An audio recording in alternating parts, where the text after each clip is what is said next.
The observation deck of the harmonious Accord hummed with the subtle vibration of faster-than-light engines, a sensation Anna had grown accustomed to during her 3 years aboard the diplomatic vessel.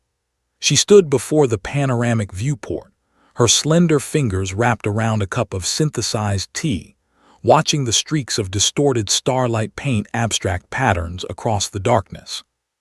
"You cannot seriously believe those tailies," Anna said, her voice carrying the musical lilt characteristic of her species, the Velorian. Her skin shimmered with a faint bioluminescence betraying her amusement. "Humans throwing themselves into certain death, fighting when all logic demands retreat. It's propaganda, Counselor Thren, nothing more." The elderly counselor, a being whose crystalline exoskeleton refracted the viewport's light into rainbow fragments, made a sound like wind chimes in gentle breeze, his people's equivalent of a sigh. "I have seen the historical records, Anna, the Battle of Thermopylae Station, the Siege of Proxima 7, the Last Stand at—" "Carefully curated stories," Anna interrupted, setting her cup down with perhaps more force than necessary. "Every species has its myths. The Velorian have tales of our luminous martyrs. The Cathaks speak of their swarm that never dies. Humans simply have better publicists." As the newly appointed xenoanthropologist for the Galactic Concordance, Anna had spent 18 months studying human culture, psychology, and military history. Her conclusion was unwavering. Humans were an average species that had simply gotten lucky during the expansion wars. Their reputation as fierce warriors was nothing but exaggeration amplified by time and retelling. The communications array chirped urgently, cutting through their conversation. Captain Velmara's voice crackled through the speakers, her usual composed tone edged with tension. "All personnel to stations. We've received a distress signal from the mining colony on Kepler 442F. Raider attack in progress. We're the closest vessel. ETA 47 minutes. Anna's bioluminescence flickered, a reflexive response to stress. The Harmonious Accord was a diplomatic ship, lightly armed and designed for negotiation, not combat. Raiders typically avoided Concordance vessels, but a mining colony was an irresistible target, isolated, poorly defended, and rich with valuable minerals. 23 minutes into their approach, the situation deteriorated. 3 Raider corvettes had overwhelmed the colony's minimal defenses. The death toll was already catastrophic. "We're receiving a secondary signal," the communications officer reported. A human cargo vessel, the Persephone, was making a supply run to the colony. They've diverted to engage the raiders. Anna pulled up the tactical display on her console, her secondary eyelids blinking in disbelief. The Persephone was a civilian freighter, unarmed except for the legally mandated point defense systems required for asteroid field navigation. Against 3 military-grade corvettes, it stood no chance whatsoever. "They're committing suicide," she whispered. The bridge fell silent as they watched the tactical display. The Persephone accelerated directly toward the raiders, broadcasting a wide-spectrum message that their systems automatically translated. "Civilian vessel to hostile forces. Cease fire on the colony immediately or face consequences." One of the raider captains responded with a burst of plasma fire that scorched the freighter's forward shields. The Persephone didn't retreat. Instead, it rotated 90 degrees and used its cargo thrusters, designed for precise docking maneuvers, to execute a maneuver that should have been impossible for a vessel its size. "Did that freighter just perform a tactical combat role?" Counselor Thren asked, his crystalline structure resonating with confusion. The Persephone had positioned itself between the raiders and the colony, drawing their fire. Anna accessed the freighter's registry, crew complement of 7. Captain David Chen, human male, age 34, formerly of the Human Defense Initiative before retiring to commercial transport. The rest of the crew were civilians, a mixture of humans and other species. "They're buying time for the colonists to evacuate," Captain Velmara said quietly. They know they can't win. Anna watched, her analytical mind struggling to process what she was witnessing. The Persephone was taking enormous damage. Hull breaches on decks 2 and 3.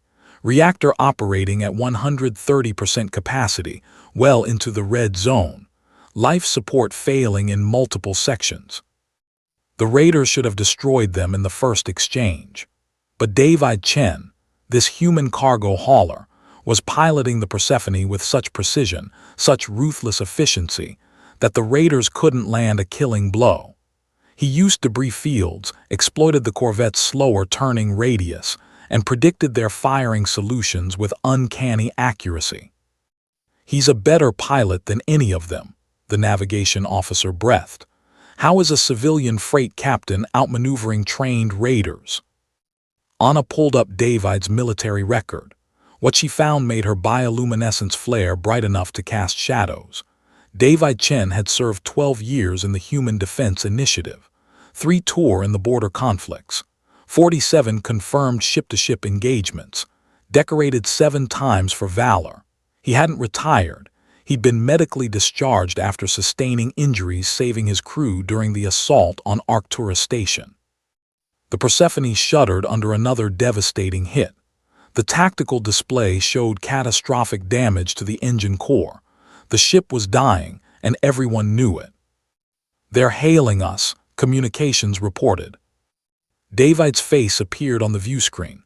He was human, unremarkable in the way most humans were, with dark hair plastered to his forehead with sweat and a gash across his cheek bleeding freely. Behind him, sparks showered from damaged conduits and emergency klaxons wailed. But his eyes were calm, determined.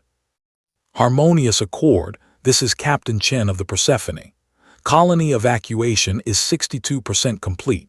We've taken critical damage and cannot maintain position much longer. I'm transmitting our combat logs and tactical data on the raiders' shield frequencies and firing patterns. Use it to protect the colonists." "Captain Chen," Velmara said urgently, "withdraw immediately. We'll be in weapons range in 9 minutes. Your ship." "Won't last 9 minutes, Captain. We both know that." David smiled, actually smiled, despite the chaos surrounding him. "My crew has already evacuated to the escape pods. I've programmed them to launch toward your position on automatic. Just me left now." He glanced at something off-screen. "The raiders are repositioning for another attack run on the colony. Can't let that happen." Anna found herself leaning forward, her hands gripping the edge of her console. "What are you planning?" she whispered, though her microphone wasn't active. David's fingers danced across his controls. The Persephone rotated, its dying engines flaring one final time. "I'm afraid I'm going to have to file an insurance claim, Captain Velmara. Going to be expensive, total loss of vessel and cargo." The tactical display showed what he intended. Anna's breath caught in her throat. The Persephone was accelerating directly toward the lead raider corvette. Not a collision course, something far more sophisticated.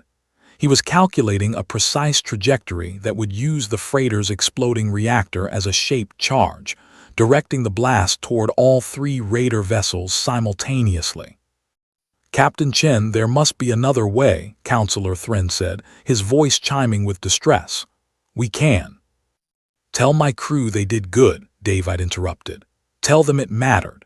He looked directly into the camera, and Anna felt as if he was staring into her soul. "And tell that Valorian xenoanthropologist on your crew, the one who's been writing papers about how human warrior mythology is exaggerated, tell her she was right about one thing. We do tell stories about this kind of stuff. We tell them so people remember, so they know what we're capable of when it matters." Anna's bioluminescence pulsed erratically. He knew. Somehow, this human cargo captain had read her published papers, knew exactly who was aboard the Harmonious Accord. "We tell the stories," David continued, his ship shaking violently around him, "not because we're special, but because when you've got people depending on you, when innocent lives are at stake, you don't calculate the odds. You don't run the risk assessment. You just do what needs to be done." The connection cut out. The Persephone struck the lead raider at precisely the angle David had calculated. The reactor breach created an expanding sphere of superheated plasma that engulfed all three corvettes. Their shields, already depleted from the prolonged engagement, failed simultaneously. The explosions lit up the darkness like three new stars being born and dying in the same instant. When the harmonious accord arrived, they found the colony intact. 473 lives saved. The Persephone's crew, safe in their escape pods, were recovered within the hour. They wept when Captain Velmara informed them of David's sacrifice. They also laughed through their tears, sharing stories of his terrible jokes, his insistence on real coffee over synthesized, the way he'd named the ship after his grandmother. Anna stood in the cargo bay as the crew was brought aboard, watching them comfort each other, mourn together. These weren't warriors. They were merchants, engineers, a chef, a medical technician. Ordinary people who had followed an extraordinary man into certain death because he'd asked them to save strangers. Later, alone in her quarters, Anna deleted the conclusion of her dissertation. She began writing something new, her fingers trembling as they moved across the holographic interface.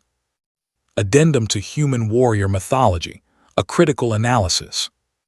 I was wrong, not about the facts. The historical records I analyzed were accurate. I was wrong about what they meant. Human warriors are not myths because they are exaggerations. They are myths because they are examples, templates, stories that humans tell themselves about who they can become when circumstances demand it. Today I watched a cargo captain sacrifice himself to save people he had never met. He had a choice. He could have retreated. The mathematics of survival were clear. But he chose differently, and in that choice, I finally understood. The legends are not about humans being superior warriors. They are about humans refusing to accept that any equation can calculate the value of a life worth saving. I witnessed a legend today. His name was David Chen, and he died so that others might live. His crew will tell his story.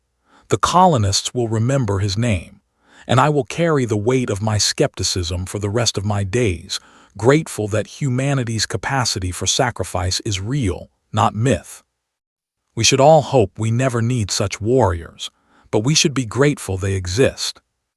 Anna saved the document and stared out at the stars, where somewhere in the debris field, a human had proven that some legends are built not from exaggeration, but from truth too powerful to be contained by mere facts.